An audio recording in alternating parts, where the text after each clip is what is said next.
batay ho sa inyong impormasyon nakala po ninyo, ano raw po ba naging sanhi nitong power outage na malawakang power outage ho, diyan ho sa Panay Island? Mm. From the information that we got from our counterpart dito sa NGCP Visayas, the outage was triggered by uh, an outage also of PEDC Unit 1, which started around 12 noon yesterday. So it started with PEDC Unit 1, that's around 83 megawatt na nag-trip. Nag-trip, Then during that time, normal naman lahat. Still, the grid was able to maintain the stability of the voltage and the supply.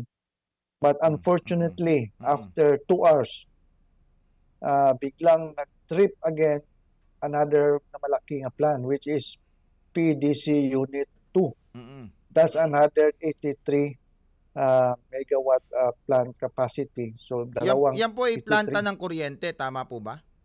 That's correct. That's a Opo, power yan ay plant, opo. Panay Energy Development Corporation Unit 1 and 2 trip Mm, at after 2 hours. So that's around mga 2:19 in mm. the afternoon yesterday. But unfortunately, pag-trip ng ikadalawang power plant, nag-cascade siya to other big power plants, which is Hmm, itong Palm Concepcion, Palm Concepcion mm. Power Corporation, ang PCPC. Mm, So ito yung isa sa mga malaking planta dito sa Panay mm. that was also affected when PEDC Unit 1 and 2 trip. So kasi yung isa nga malaking planta dito sana itong Mm, PEDC Unit 3 mm. is on scheduled maintenance. Hmm, So is 150 megawatt power plant, mm, malaki. mm, Pa-timing, very timing na on schedule siya sa PMS. mm. So wala na, mayroong isang malaking planta na nawala. So ngayon, tatlong planta Mm. sabay-sabay naubos. Naku, And naloko na, after oo. nag-trip ang tatlo, Mm, affected also ang grid. So kasi connected ang Panay sa Negros, Cebu mm. grid.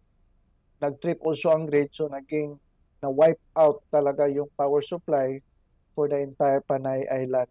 That's around mga between 2:19 to up to 3 p.m.